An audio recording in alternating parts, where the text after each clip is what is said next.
Hello बच्चों, कैसे हैं आप लोग। उम्मीद है आप लोग अच्छे होंगे।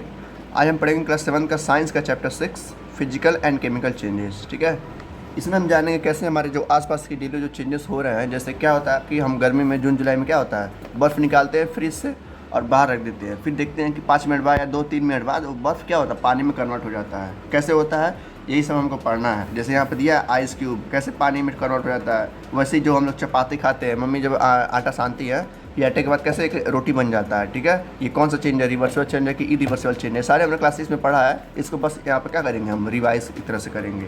ठीक है, कैसे दूध से दही बन जाता है। ठीक है, फिर कह रहा है कि रबड़ को जब हम तानते हैं तो फिर छोड़ने के बाद वो वापस आ जाता है। ये सारे क्या है, एक तरह का प्रॉपर्टी है। कैसे पौधे बढ़ते हैं। ठीक है, कैसे जो आयरन होता है वो रस्ट होता है, रस्ट यानी कि सड़ने लगता है, मुरझाने लगता है। सारी चीज़ें हम इसमें पढ़ेंगे, बहुत ही मजा आने वाला है चैप्टर में। चलिए शुरू करते हैं। कह रहा है कि सारे एग्जांपल दिए हैं, कुछ देख लेते हैं। कह रहा है setting of curd from milk, कैसे दूध से दही बन जाता है। ठीक है, कुकिंग ऑफ फूड, खाना बन जाता है। फिर वो तो खाना दोबारा कच्चे खाना में नहीं कन्वर्ट होता है। जैसे क्या होता है कि जैसे पानी है, अगर बर्फ़ से क्या हुआ, पानी में गया, जैसे मान लेते हैं बर्फ़ निकाले फ्रिज से और बाहर रख दिए तो बर्फ़ क्या हो जाता है, पानी बन जाता है। तो वैसे ही पानी को दोबारा हम फ्रिज में रख देते हैं तो वो बर्फ़ बन जाता है। तो यानी कि वो क्या है, एक तरह से रिवर्सिबल चेंज, यानी कि वो बार बार होगा।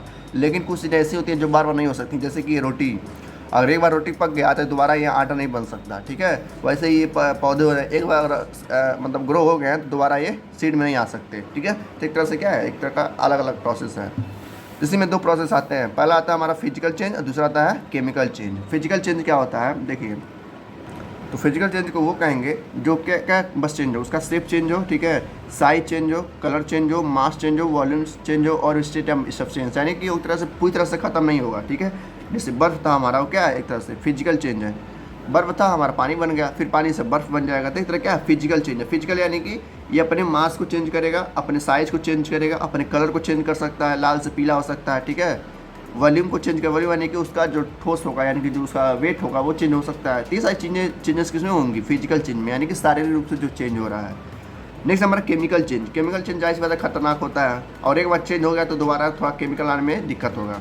जैसे कि हम देख लेते हैं एग्जाम्पल, जैसे कि चेंज इन टेम्परेचर, टेम्परेचर में चेंज होना, उसका कलर चेंज हो जाना, मतलब उसका एक तरह से केमिकल के तौर पे चेंज होना। अभी हम इसको और डिटेल में जानेंगे, हर एक एग्जाम्पल के बाद टॉपिक वाइज, तो और अच्छे से क्लियर हो जाएगा। तो बस हमारा क्या था, एक इंट्रोडक्शन था छोटा सा। चलते हैं अपने नेक्स्ट टॉपिक पे, जो पहला है फिजिकल चेंज। ठीक है, फिजिकल चेंज क्या कहता है, तो सिंपल सा समझिएगा, बस दिमाग लगाएगा। ठीक है, कह रहा फिजिकल चेंज में वो चेंज होते हैं जो बस उसका इंटरनल जो मॉलिक्यूल होता है ना, बस हेर फेर हो जाता है। हेर फेर यानी कि जैसे जो हमारा आइस क्यूब था, अभी मैंने देखा कि आइस क्यूब 2-3 थे। ठीक है, ऐसे 2-3 आइस क्यूब थे, इनको हमको फ्रीज में निकाल के, यानी कि फ्रीज से निकाल के हमको बाहर रखा। बाहर रखने के बाद ये 2-3 मिनट बाद क्या हो जाता है, पानी बन जाता है। तो वो फिर दोबारा पानी से बर्फ़ तो बन ही सकता है। ठीक है, उसी को फिजिकल चेंज कहते हैं। तो क्या किया, अपने शेप को चेंज किया। अपने शेप को क्या किया, पहले सॉलिड था अब लिक्विड हो गया, वो चेंज हुआ, वो दूसरा स्टेट हो गया। फिर क्या रहा, साइज़ को चेंज किया। साइज़ यानी कि इतना बड़े बड़े क्यूब थे, यानी कि एक तो बर्फ़ के टुकड़े थे और बाद में पानी बन गए। तो शेप, साइज और स्टेट तीनों को चेंज किया। फिर कैसे चेंज हुआ, प्रेशर की वजह से।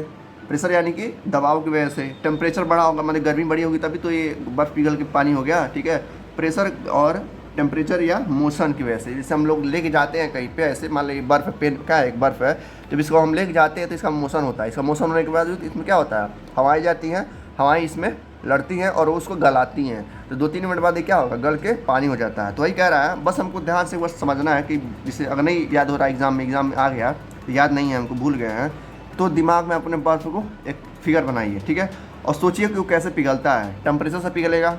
ठीक है, प्रेशर बहुत ज़्यादा होगा, प्रेशर यानी कि दबाव होगा टेम्परेचर का, उससे पिघल जाएगा। ठीक है, और क्या चेंज होगा उसका, जाहिर सी बात है शेप। शेप यानी कि पहले बर्फ़ था अब पानी हो गया। स्टेट चेंज होगा, साइज चेंज होगा, पहले बड़ा बड़ा टुकड़ा था अब लिक्विड में फॉर्म में आ गया। तो ये बस लिखना आपको एग्जाम में, 2-3 नंबर मिल जाएगा। तो फिजिकल चेंज वो चेंज होता है जिसमें वो सब्सटेंस दोबारा उसी फॉर्म में आ सकता है, यानी कि एक तरह से रिवर्सिबल प्रोसेस होता है। ठीक है, बर्फ़ से पानी बन सकता है, फिर पानी से बर्फ़ बन सकता है। तो ये फिजिकल चेंज है। ठीक है, इसलिए इसको फिजिकल चेंज बोलते हैं। नेक्स्ट है हमारा केमिकल चेंज। केमिकल चेंज क्या होता है, इसमें ठीक उसका उल्टा होता है, मतलब जो जो इसमें चेंज हो रहे होंगे इसका ठीक उल्टा। जैसे इसमें क्या होता है कि बर्फ़ से पानी, पानी से बर्फ़ बन जाता है, लेकिन इसमें ऐसा नहीं होता है। जो एक बार चेंज हो गया वो सदैव के लिए चला गया, यानी कि जो एक बार मर गया वो दोबारा जिंदा नहीं हो सकता। जैसे देखते हैं, जैसा सिंपल सा एक लाइन दिया, कह रहा है कि एवरीडे यानी कि डेली टू डेली हम लाइफ में यही देखते हैं कि कुछ हम एक्सपीरियंस भी करते हैं, ठीक है, देखते भी हैं और एक्सपीरियंस भी करते हैं क्या, केमिकल चेंज को। जैसे क्या होता है कि हमारे सामने रखा रहता है फल वगैरह, हम नहीं खाते हैं तो फल क्या होता है, सड़ जाता है, यानी कि रोटेन, रोटेन यानी कि सड़ना होता है एक तरह से। तो थिंक ऑफ रोटेन ऑरेंज, यानी कि जब घर से कोई फ्रूट वगैरह लाता है बाहर से तो नहीं खाते हैं तो सड़ जाता है, तो सड़ा हुआ ऑरेंज फिर से सही हो सकता है, नहीं हो सकता। तो क्या एक तरह से केमिकल चेंज यानी कि इरिवर्सिबल चेंज है, ठीक है। दूसरा आता है फ्राइड एग, अंडे जब हम लोग जाते हैं खाने में तो उसको भुजवाते हैं, ठीक है, उसको फ्राई वगैरह करवाते हैं, तो फ्राई होने के बाद वो क्या दोबारा फॉर्म में ले सकता है, यानी कि दोबारा अंडा बन सकता है, वो नहीं बन सकता ना। वैसे ही नेल करा, यानी कि जो लोहा वगैरह रहता है जब एक बार वो ख़त्म हो जाता है सड़ के तो दोबारा लोहा नहीं बन सकता है, ठीक है। वैसे ही पूप, पूप यानी कि लैट्रिन वगैरह, ठीक है।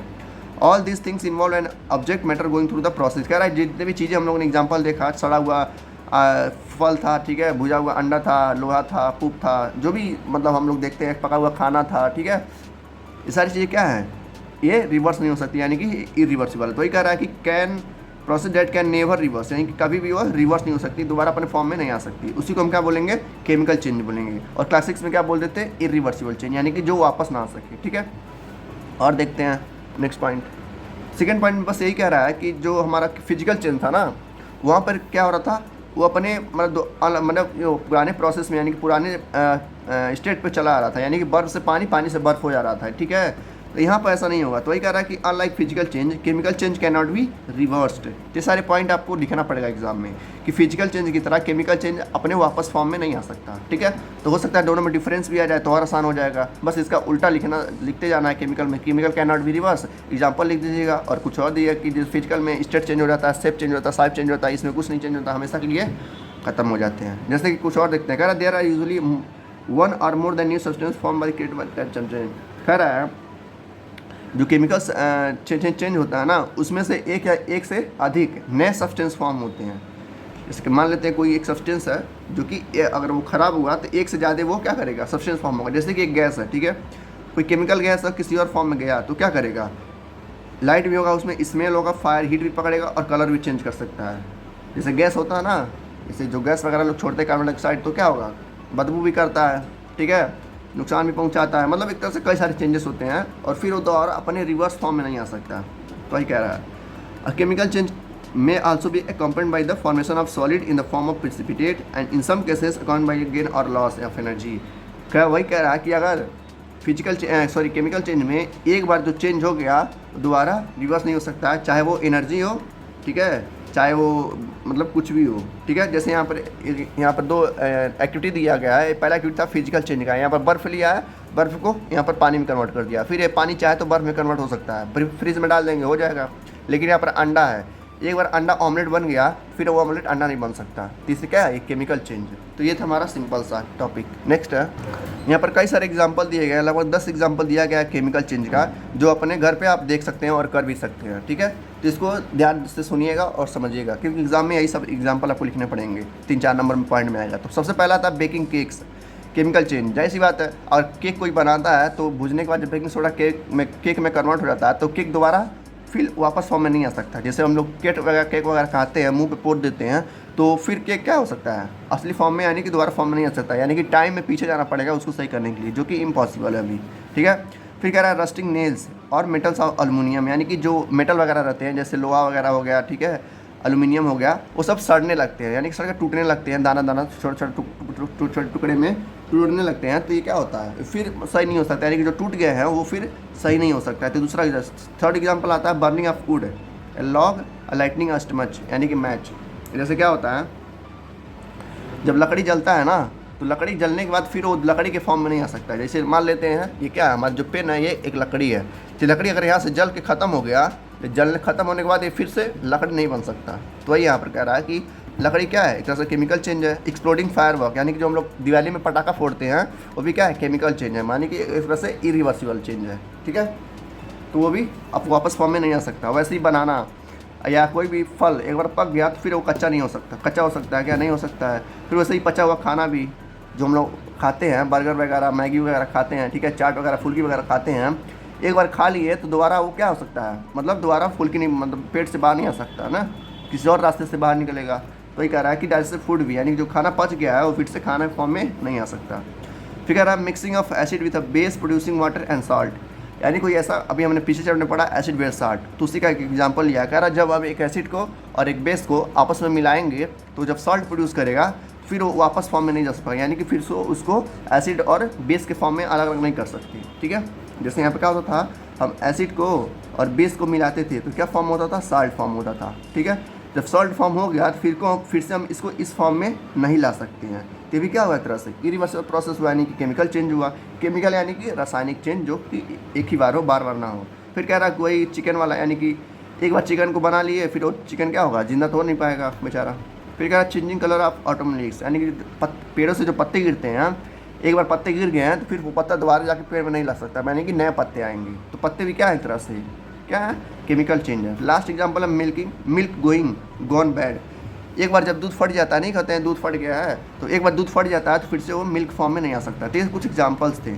अब आते हैं दूसरा, कैरेक्टरिस्टिक्स ऑफ केमिकल रिएक्शन, यानी कौन कौन से लक्षण हैं जिसकी वजह से केमिकल रिएक्शन होता है।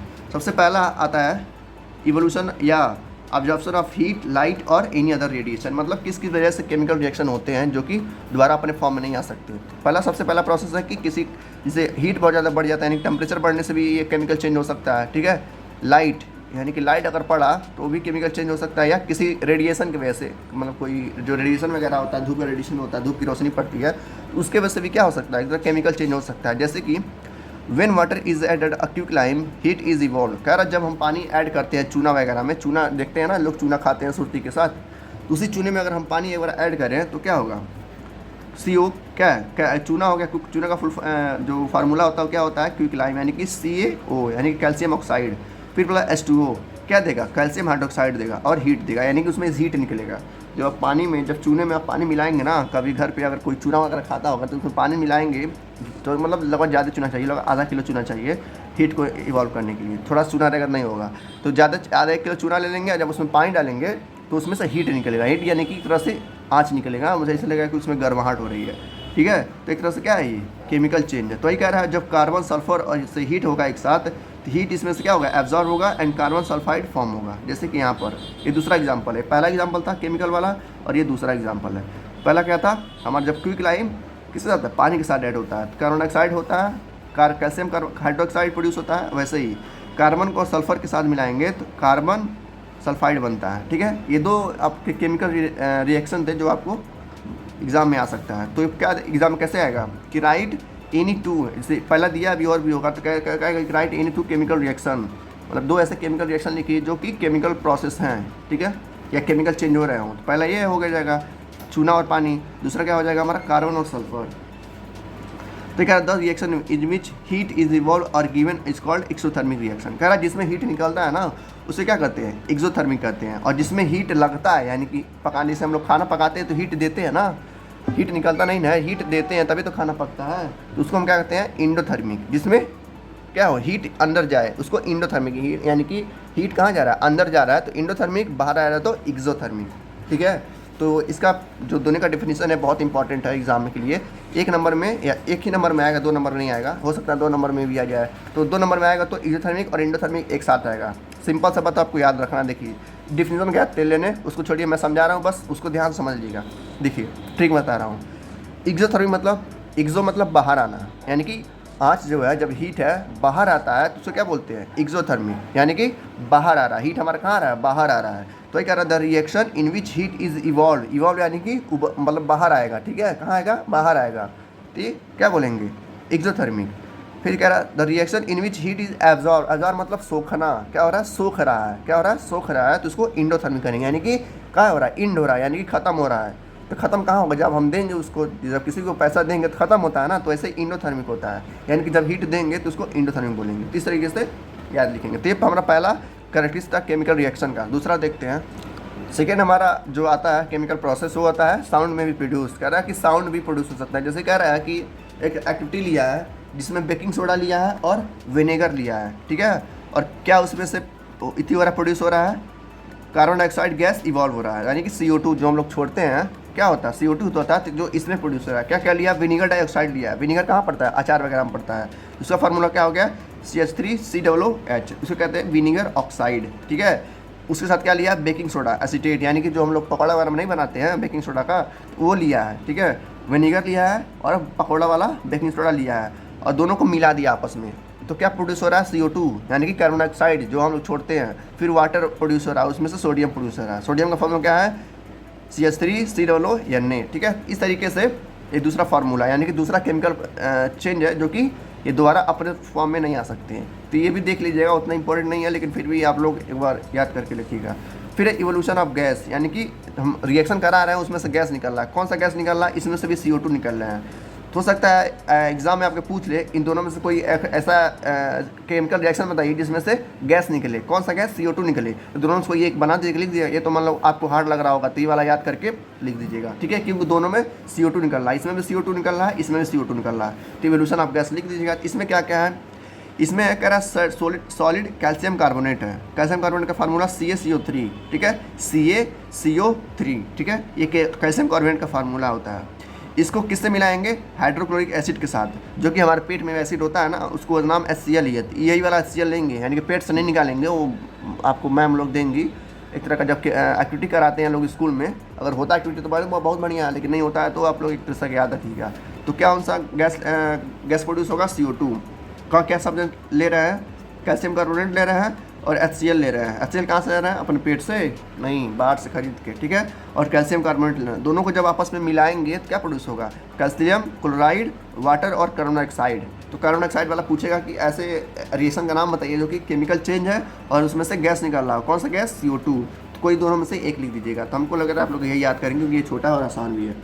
नेक्स्ट हमारा आता है कैरेक्टरिस्टिक्स ऑफ केमिकल चेंज का, चेंज इन कलर, यानी कि कलर में चेंज होना। जैसे कि when you leave cut slices of apple, brinjal, potato, they acquire brown color layer। आपने कई बार देखा होगा, अगर आप फल वगैरह खाते हैं, नहीं खाते हैं तभी आप लोग देखा होगा, क्या होता है जब हम लोग सेव वगैरह नहीं होता है फल, माने जब सेव आप लोग छीलते हैं या आपकी मम्मी छील के रखती हैं खाने के लिए, और आप लोग यहाँ बिजी होते हैं, किसी मोबाइल वगैरह गेम हम खेल रहे होते हैं, तो 5 मिनट बाद जब सेव खाएंगे तो उसका सेव का कलर क्या होता है, ब्राउन कलर का हो जाता है, ठीक है। थोड़ा अजीब लगता है खाने में, लगता है कि सेव कितना पुराना है, लेकिन काटा कब गया, अभी 2-3 मिनट पहले ही। तो वही कह रहा है यहाँ पर कलर चेंज होता है। तो क्या है, केमिकल चेंज है। एक बार सेव चेंज हो गया, यानी कि ब्राउन, एक बार सेव जो है हमारा एप्पल जो है ब्राउन कलर का हो गया, तो दोबारा वो ओरिजिनल फॉर्म में नहीं आ सकता है।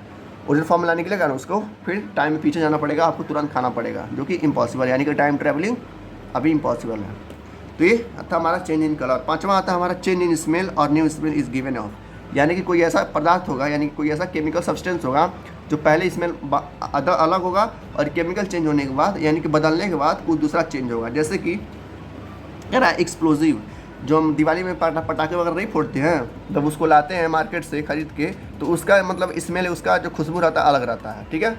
जब वो ब्लास्ट होता है, जब वो, ठीक है, जब वो फूटता है, तो उस फूटने के बाद उसमें से गैस निकलता है, वो गैस थोड़ा अलग होता है। तो वही कह रहा है कि ये एक तरह से क्या है, केमिकल चेंज है। उस गैस को फिर दोबारा लाने के टाइम में आपको पीछे जाके नहीं फोड़ना पड़ेगा, ठीक है। इस तरीके से भी क्या है, केमिकल प्रोसेस, यानी कि इरिवर्सिबल चेंज है, जो एक बार पटाखा फूट गया दोबारा अपने फॉर्म में नहीं आ सकता, ठीक है। तो ये था हमारा दूसरा। ये था हमारे 5 क्या थे, केमिकल रिएक्शन के कैरेक्टरिस्टिक्स है, इनकी वजह से क्या होता है, केमिकल चेंज होता है।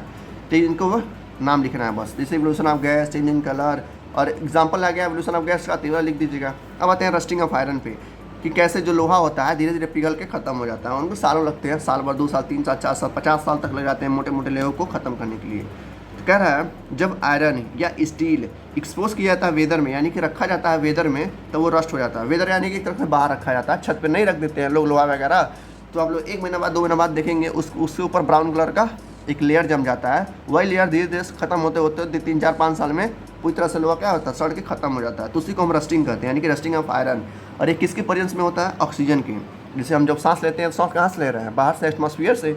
एटमॉस्फेयर में कई सारी गैसेस रहती हैं जो उस लोहे को क्या करती है, धीरे धीरे खा लेती हैं, एक तरह से मतलब बर्बाद कर देती हैं। तो उसी को केमिकल चेंज यहाँ भी हो रहा है एक तरह से, ठीक है। जो लोहा बर्बाद हो चुका है, यानी कि रस्ट हो चुका है, वो दोबारा ओरिजिनल फॉर्म में नहीं आ सकता। तो वही कह रहा है, the process of rusting is the reaction of iron and oxygen in the presence of water. यानी कि ये कब होगा, रस्टिंग आयरन कब होगा, जब आप उसको छत पर रखेंगे। तो छत पर रखेंगे तो क्या होगा, ऑक्सीजन उसको मिलेगा, उस लोहे को, जिसे मान लेते हैं लोहा है, ठीक है, छत पर रखे हैं। एटमॉस्फेयर में ऑक्सीजन है, ये है। वाटर भी, वाटर किस फॉर्म में, वाटर वेपर के फॉर्म में, यानी कि भाप के फॉर्म में है, ठीक है, धूप मिल ही रहा है। जब इस पर पानी गिरेगा, ऑक्सीजन गिरेगा, धूप गिरेगा, तो ये क्या होगा, पूरी तरह से सड़ के ख़त्म हो जाएगा। लेकिन कब खत्म होगा, लगभग 3 साल, 4 साल, 5, 10 साल लग जाते हैं ख़त्म होने के लिए। तो ये थोड़ा स्लो प्रोसेस होता है, लेकिन ये रस्टिंग ऑफ आयरन इसी को कहते हैं, ठीक है। तो पूछेगा कि रस्टिंग ऑफ आयरन क्या होता है, तो सिंपल सा आप लिखेंगे ये ऐसा प्रोसेस है जो कि ऑक्सीजन के और वाटर वेपर के प्रेजेंट में होता है। और क्या होता है, रस्टिंग ऑफ आयरन, यानी कि रस्ट जो आयरन होता है वो धीरे धीरे पिघलना शुरू होता है, यानी कि ख़त्म होना शुरू होता है। तो किसके प्रेजेंस में होता है, ऑक्सीजन और वाटर के प्रेजेंस में। और एक नया कंपाउंड फॉर्म कर लेता है, मतलब दूसरी तरह से दूसरे कंपाउंड में कन्वर्ट हो जाता है, ठीक है। तो ये था हमारा रस्टिंग ऑफ आयरन। यहाँ पर वही कह रहा है कि जब मेटल या कुछ मेटल्स हैं जैसे कि आयरन वगैरह होते हैं, वो रिएक्ट करते हैं बहुत ही तेज़ी से ऑक्सीजन के साथ। जैसे जो ऑक्सीजन होता है ना, वो मेटल्स को बहुत जल्दी सड़ा देता है। इसीलिए कोई भी मेटल्स के ऊपर पेंट किया जाता है ताकि ऑक्सीजन क्या हो, रिएक्ट ना करे। आप घर में आप जहाँ बैठे होंगे इस समय भी देख लीजिए, अगल बगल कोई ऐसा आयरन होगा यानी कि लोहा होगा जिस पे वो पेंट किया होगा। पेंट करने से क्या होता है कि रस्टिंग थोड़ा बहुत स्लो होता है, यानी कि जो 10 साल में रस्टिंग होने वाला था वो 100 साल में होगा, ठीक है। तो इसीलिए जो लोहा वगैरह रहता है, जो एल्युमिनियम रहता है, कॉपर रहता है, उसके ऊपर पेंट किया जाता है ताकि क्या हो, एक तरह से लोहा बचा रहे, ताकि ऑक्सीजन से वो रिएक्ट ना करे। इसीलिए लोहे के ऊपर पेंट किया जाता है या तेल वगैरह लगाया जाता है ताकि जो ऑक्सीजन उस पर लग रहे हैं वो ना लगे, ठीक है। इसलिए हमेशा क्या करेंगे आप लोग, जब भी कोई लोहा वगैरह खरीद के लाएंगे, यानी कि जो मेटल वगैरह खरीद के लाएंगे, तो उसके ऊपर पेंट कर देंगे या ग्रीस वगैरह लगा देंगे, ठीक है। तो उससे क्या होगा, काफ़ी धीरे धीरे रस्टिंग होगा, यानी कि 100 साल में जो 10 साल में होने वाला था वो 100 साल में होगा। तो क्या है, सब केमिकल चेंज का प्रोसेस है, यानी कि एक तरह का एग्जाम्पल है, ठीक है। रन और आयरन ऑक्साइड, यानी कि जब आयरन के ऊपर जब सड़ने लगता है तो उसे क्या कहते हैं, आयरन ऑक्साइड कहते हैं, ठीक है। किसके प्रेजेंस में होता है, ऑक्सीजन और वाटर के प्रेजेंस में, ठीक है। यहाँ पे क्या दिया है, rusting of iron slow change, वही मैंने कहा कि बहुत ही स्लो, यानी कि बहुत ही स्लो प्रोसेस होता है, धीरे धीरे चेंज होता है, जो कि काफ़ी ज़्यादा टाइम लग जाता है, ठीक है। Rusting becomes faster the content of moisture in the air in rusting is faster in salty and acid solution. कह रहा है उसी लोहे को क्या करना है, अगर तेज़ी से गलाना है आपको, मान लो कोई ऐसा लोहा है जो आपको सच में गलाना चाहते हैं, ठीक है, यानी कि उसको ख़त्म करना चाहते हैं। बहुत सारे लोहे होते हैं जो कबाड़ में होते हैं, तो उसको मान लीजिए लोहा है, ठीक है, एक कबाड़ है, इसको हमको जल्दी से जल्दी, यानी कि लगभग 1 या 2 दिन के अंदर या घंटा के अंदर क्या करना है, इसको हमको ख़त्म करना है गला के। क्या करेंगे, उसको एसिड में डाल देंगे। एसिड क्या होता है, मैंने पढ़ाया पिछले चैप्टर में, एसिड बेस साल्ट में। उसको एसिड में डाल सकते हैं या किस में, आ गया एसिड में डाल सकते हैं या साल्ट सोल्यूशन में, यानी कि एक नमक पानी ले लीजिए, दोनों को आपस में मिला दीजिए, नमक पानी को, और उसी में लोहा ऐसे क्या कर डाल दीजिए। तो क्या होगा, बहुत तेज़ी से इरिटेट करके ख़त्म हो जाएगा लोहा। या क्या कर सकते हैं, उसको एसिड सोल्यूशन में डाल सकते हैं, जिसमें एसिड वगैरह रहता हो उसमें डाल सकते हैं, तो जिसकी वजह से क्या होगा, लोहा काफ़ी ज़्यादा तेज़ी से रस्ट हो जाएगा। अगर आप मतलब ऐसे ही फेंक देते हैं तो थोड़ा टाइम लगेगा, 10-15 साल लग जाएंगे उसको रस्ट होने में। वही कह रहा है कि रस्टिंग आप जल्दी भी कर सकते हैं और स्लो भी कर सकते हैं। स्लो कब होगा, वो नेचर के द्वारा होगा, और फास्ट कब होगा, इंसानों के द्वारा होगा। यानी चाहे तो जल्दी क्या कर सकते हैं, रस्ट कर सकते हैं। कह रहा है iron is important metal, iron जो होता है काफ़ी ज़रूरी मेटल होता है, क्योंकि ये हार्ड होता है, ठीक है, यानी काफ़ी ज़्यादा कठोर होता है और मजबूत होता है। It is use in making bridges, इसका कहाँ यूज़ किया जाता है आयरन का, एग्जाम में आ सकता है कि आयरन क्या होता है, रस्टिंग ऑफ आयरन क्या होता है, और आयरन का यूज़ कहाँ होता है। रस्टिंग ऑफ आयरन क्या है, ये होता है, ठीक है, ये रस्ट होता है किसके प्रेजेंस में, वाटर और ऑक्सीजन के प्रेजेंस में। ये स्लो भी होता है, फास्ट भी होता है। फास्ट किससे होगा, एसिड सोल्यूशन से, ठीक है। और यूज़ कहाँ होता है, ब्रिजेस में होता है, कार बनाने में, जो कार वगैरह होती हैं, गाड़ियाँ होती हैं, उसमें भी लोहा यूज़ होता है। शिप्स में यूज़ होता है, ट्रक्स में, गेट्स में, ब्रांचेस में, और कई सारे आर्टिकल्स में, यानी कि कई सारे चीज़ों में जो है लोहा यूज़ होता है, ठीक है। इस तरीके से इसका रिएक्शन दिया गया है, कैसे हमारा जो मतलब आयरन है वो कैसे रस्ट करता है। तो ये हमारा आयरन है, यानी कि लोहा है, और ऑक्सीजन है और वाटर है। इन तीनों के प्रेजेंस में, यानी कि इन दोनों जब तीनों एक साथ मिलते हैं तो क्या होता है, रस्ट होता है, जो कि फार्मूला होता है इसका Fe2O3.X H2O, ठीक है। तो इस तरीके से हमारा क्या होता है, आयरन पिघल जाता है। तो इसको बहुत ज़रूरी है, अगर इसको लिख देते हैं एग्जाम में तो आपका नंबर कटने के बहुत चांस कम रहते हैं, ठीक है, तो मतलब फुल नंबर मिल जाएगा। तो क्या आयरन का फार्मूला क्या होता है, Fe, ऑक्सीजन का O2, वाटर का H2O, तीनों को मिला के लिख दीजिए फार्मूला, ठीक है, जो कि है F2O3.X H2O। इस तरीके से रस्टिंग होता है। अब आते हैं प्रिवेंशन ऑफ रस्टिंग, यानी कि इसको रोकने के लिए, जैसे मान लो कोई इंपॉर्टेंट लोहा है जिससे आप गेट वगैरह लगाते हैं, घर बनाते हैं, तो उस घर में उस रस्टिंग को रोकने के लिए, उस लोहे को रस्टिंग को रोकने के लिए क्या क्या तरीके आजमा सकते हैं। तो यहाँ पर 3-4 प्रोसेस दिए गए हैं उस रस्टिंग को रोकने के लिए। सबसे पहला प्रोसेस क्या आता है, bye avoiding direct contact with air and moisture. कह रहा है कि इसको आप क्या कर सकते हैं, डायरेक्ट कॉन्टैक्ट से रोक सकते हैं। किसके डायरेक्ट कॉन्टैक्ट से, एयर और वाटर के। जैसे क्या होता है, इसी के प्रेजेंस में तो रस्टिंग होता है ना, इसको रोकने के लिए क्या करेंगे, उस लोहे के ऊपर ग्रीस लगा देंगे या ऑयल लगा देंगे। ग्रीस क्या होता है, एक तरह से लिक्विड होता है जो काफ़ी ज़्यादा स्लिपरी होता है, ठीक है, तो ग्रीस लगा सकते हैं और या ऑयल लगा सकते हैं उसके ऊपर। किसके ऊपर, उस लोहे के ऊपर, एक्सपोज पार्ट्स ऑफ आयरन, और पेंट कर सकते हैं उसको। जो जंगला वगैरह बनता है, विंडो बनता है आपके घर में, अगर आप रूम में बैठे होंगे तो देख रहे होंगे जो विंडो होगा उस पर एक पेंट लगाया जाता है, यानी कि एक तरह से पेंटिंग की जाती है। क्यों की जाती है? उस रस्टिंग को रोकने के लिए, ताकि लोहा क्या होगा 100 से 200 सालों तक ऐसे ही चलता रहे और जल्दी रस्ट ना हो। तो ये कह रहा है कि पहला मेथड तो यही है कि उस पर ग्रीस अप्लाई कर दें, ऑयल लगा दें, या पेंट कर सकते हैं, जिसको हम क्या बोलते हैं? गैल्वेनाइजेशन बोलते हैं। क्या बोलते हैं? गैल्वेनाइजेशन, यानी कि लोहे के ऊपर जब आप पेंट लगा रहे हैं उसका प्रोसेस को क्या कहते हैं? गैल्वेनाइजेशन। ठीक है, यानी कि गलाने से उसको बचा रहे हैं, इसीलिए उसका नाम क्या हो जाएगा? गैल्वेनाइजेशन। तो ये पूछेगा एग्जाम में 1 वर्ड में कि व्हाट इज़ गैल्वेनाइजेशन, तो यानी कि लोहे को गलाने से बचा रहे हैं। कैसे बचा रहे हैं? पेंट करके, ग्रीस लगा के, तेल लगा के। ठीक है, तो ये कह रहा है galvanization is also important method to prevent rusting, यानी कि गैल्वेनाइजेशन एक ऐसा मेथड होता है, एक ऐसा प्रतिक्रिया होती है जो लोहे को रस्टिंग से बचाती है। In this process a layer of metal like chromium and zinc is deposited on the surface of iron article. क्या करते हैं? गैल्वेनाइजेशन क्या होता है? एक आयरन होता है, जिसे मान लेते हैं हमारा जो पेन है ये एक लोहा है। ठीक है, इसके ऊपर क्या करेंगे हम? जिंक से या क्रोमियम से उसके ऊपर चढ़ा देंगे, जिसकी वजह से लोहा क्या होगा? जहाँ 10 साल में पिघलने वाला था वो 100 साल में पिघलेगा। इस तरीके से क्या करते हैं? उस लोहे को बचाते हैं, किससे? रस्टिंग से। ठीक है, तो कौन कौन प्रोसेस है? ग्रीस हो गया, ऑयल हो गया, पेंटिंग हो गया, या गैल्वेनाइजेशन हो गया। गैल्वेनाइजेशन क्या करते हैं? लोहे के ऊपर पेंट चढ़ा देते हैं, किसका? क्रोमियम या जिंक का, जिसकी वजह से वो लोहा बहुत धीरे धीरे पिघलता है। तो ये था हमारा पहला प्रोसेस, जिसकी वजह से हम रस्टिंग को रोक सकते हैं। दूसरा आता है अलॉय। अलॉय क्या होता है? ये तो हमारा रस्टिंग सुगंध जो अलॉय होता है, अलॉय क्या होता है? स्टील वाला वगैरह नहीं होता है, अभी मैंने बताया ना। ये अभी हमने जो तरीका पढ़ा वो रस्ट को, यानी कि आयरन को रस्टिंग से रोकना था। अब आते हैं स्टील के बारे में। कह रहा है पहला टॉपिक आता है अलॉय। ठीक है, अलॉय क्या होता है? जब दो या एक या दो से अधिक मेटल को, यानी कि कोई एक दूसरा मेटल हो और एक तीसरा मेटल हो, उन दोनों को जब आपस में मिला देते हैं उसी को अलॉय कहते हैं। मतलब कोई एक दूसरा मेटल है और एक तीसरा मेटल है, उन दोनों को आपस में मिला देंगे तो उसको अलॉय बन जाता है। जैसे कह रहा है सॉलिड कॉम्बिनेशन ऑफ 2 और मोर मेटल, यानी कि 2 या 2 से अधिक मेटल्स को, मतलब अलग अलग प्रकार के मेटल्स को आपस में कंबाइन कर देंगे, मिला देंगे। ठीक है, तो क्या बनेगा? और एक अलॉय बन जाएगा। तो ये कह रहा है अ सॉलिड कॉम्बिनेशन ऑफ 2 और मोर मेटल्स ऑफ मेटल या non metals is called alloy. जैसे कि स्टील, जो स्टील होता है जिसमें हम चाय वगैरह पीते हैं, खाना वगैरह बनता है, वो किसका अलॉय होता है? आयरन और कार्बन का। ठीक है, steel is an alloy of iron carbon, यानी कि स्टील कैसे बनता है? लोहे से और कार्बन को मिला के। ठीक है, इन दोनों को जब मिलाएंगे लोहे और कार्बन को तो स्टील हमारा फॉर्म होता है। ठीक है, उस स्टील को रस्टिंग से रोकने के लिए क्या करते हैं?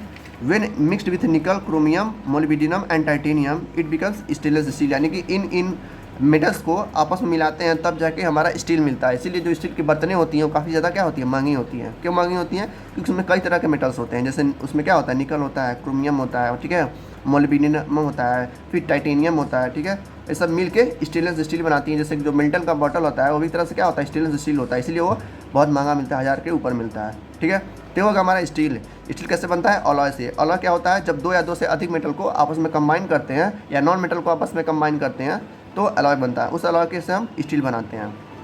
The presence of this metal prevent rusting, यानी जो जितने भी मेटल्स हैं जिसको स्टील बनाया जाता है, इन्हीं यही सारे मेटल्स होते हैं उस स्टील को रस्टिंग से रोकते हैं, यानी कि गलने से रोकते हैं। कौन कौन? निकल, क्रोमियम, मोलिब्डेनम, टाइटेनियम। ठीक है, तो वही कह रहा है the presence of this metal prevent rusting, that is why most of the utensils and kitchen sink are made of stainless steel. इसलिए जो किचन के जो ज़्यादातर सामान होते हैं, चाहे छन्नी हो गया, बर्तन हो गया, ग्लास हो गया, जो भी चीज़ होता है, कलछुल वगैरह, सारे किससे बना होता है? स्टेनलेस स्टील से बना होता है, ताकि जो खाना वगैरह हो वो भी क्या हो?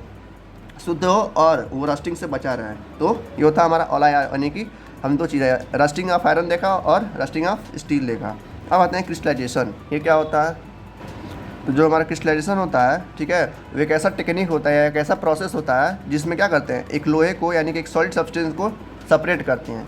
मतलब अगर दूसरी भाषा हम कहें, in other words, crystallization is a process by which pure crystal, ठीक है, प्योर क्रिस्टल कह रहा है, प्योर जो क्रिस्टल है, यानी जो प्योर लोहा होता है उसको सब्सटेंस से निकालते हैं, यानी कि एक सोल्यूशन से निकालते हैं, उसी को क्या बोलते हैं? क्रिस्टलाइजेशन बोलते हैं।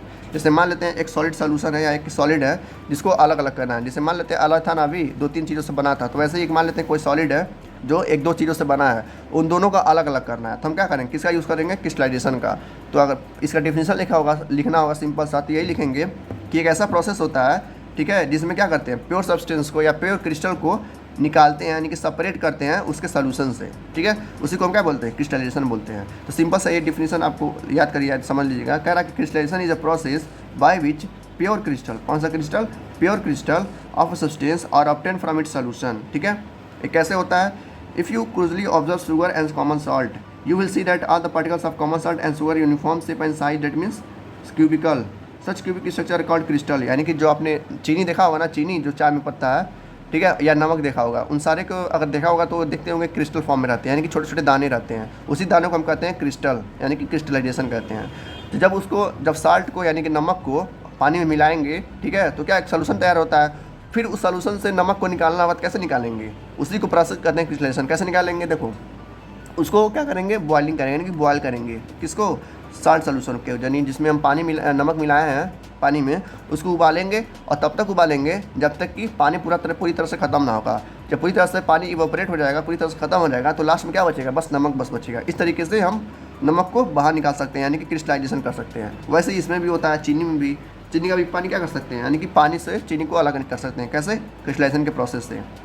करा इन अ क्रिस्टल, यानी क्रिस्टल में एटम्स और molecules are arranged in a regular pattern. ये बहुत ज़्यादा इंपॉर्टेंट पॉइंट है आपके लिए। करा जो क्रिस्टल होता है ना, क्रिस्टल यानी कि जो चीनी का दाना होता है या नमक का जो एक दाना होता है, उस एक दाने में जो एटम्स होते हैं या मॉलिक्यूल्स होते हैं वो बहुत ही रेगुलर पैटर्न पे, यानी कि लाइन बाय लाइन, जैसे मान लेते हैं चीनी का दाना है, ठीक है, इसके अंदर जो एटम्स होंगे वो रेगुलर पैटर्न में होंगे, यानी कि इस तरीके से होंगे, एक रेगुलर पैटर्न में, ठीक है।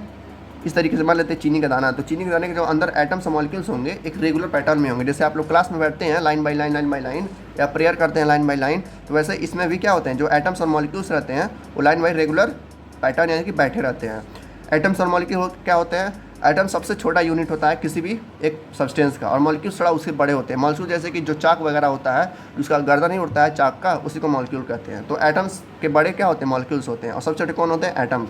तो एक क्रिस्टल के अंदर कई करोड़ों एटम्स रहते हैं, जो एटम सबसे बड़े सबसे छोटे पार्ट होते हैं।